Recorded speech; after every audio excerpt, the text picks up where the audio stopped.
একদিন সন্ধ্যায় কাজ শেষ করে লোকটি বাড়ি ফিরছিল। সে একটি মানবাকৃতির মডেল তৈরির কারখানায় কাজ করত। পথে একটি পার্কের পাশ দিয়ে যাওয়ার সময় সে হঠাৎ একটা ভয়ঙ্কর দৃশ্য দেখলো। ধূসর স্যুট পরা একটা লোক একটি মানবাকৃতির মডেলের সঙ্গে কথা বলছে, কিন্তু পরের মুহূর্তেই মডেলটির মাথা ধীরে ধীরে পুরো 360 ডিগ্রি ঘুরে যায়। দৃশ্যটা দেখে লোকটি তখন ভয়ে দৌড়ে বাড়ি ফিরে আসে। বাসায় ফিরে সে তখন মোবাইলে খুঁজতে লাগলো এই রহস্যের কারণ। তখন সে জানতে পারলো যে কখনো মানব আকৃতির মডেলের চোখের দিকে তাকাবে না। একবার চোখাচোখি হলে সে তোমাকে অনুসরণ করবে। এটা পড়ে তার বুক তখন কেঁপে উঠলো, কারণ সে বুঝতে পারলো যে পার্কের সেই মডেলের সঙ্গে তার চোখাচোখি হয়েছিল।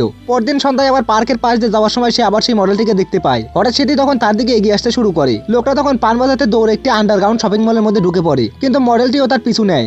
দৌড়াতে দৌড়াতে সে তখন সামনে একটি এক্সিট সাইন দেখতে পায়, কিন্তু সেখানে পৌঁছাতেই তার সামনে সারি সারি মানব আকৃতির মডেল দাঁড়িয়ে গেল। এদিকে পিছনের সেই ভয়ঙ্কর মডেলটিও তার খুব কাছে চলে এসেছে। বাসার শেষ সৃষ্টি হিসেবে লোকটি তখন মডেলকে ধাক্কা দেয়। সঙ্গে সঙ্গে মডেলটির মাথা তখন মাটিতে পড়ে যায়, কিন্তু ঠিক তখনই সে অনুভব করলো যে তার শরীর ধীরে ধীরে শক্ত হয়ে যাচ্ছে। ভয়ে সে তখন নিজের হাতের দিকে তাকালো আর দেখলো যে তার দুই হাত ধীরে ধীরে প্লাস্টিকে পরিণত হচ্ছে। লোকটি তখন বুঝতে পারলো যে সে নিজেও এখন একটি মানব আকৃতির মডেলে পরিণত হতে চলেছে।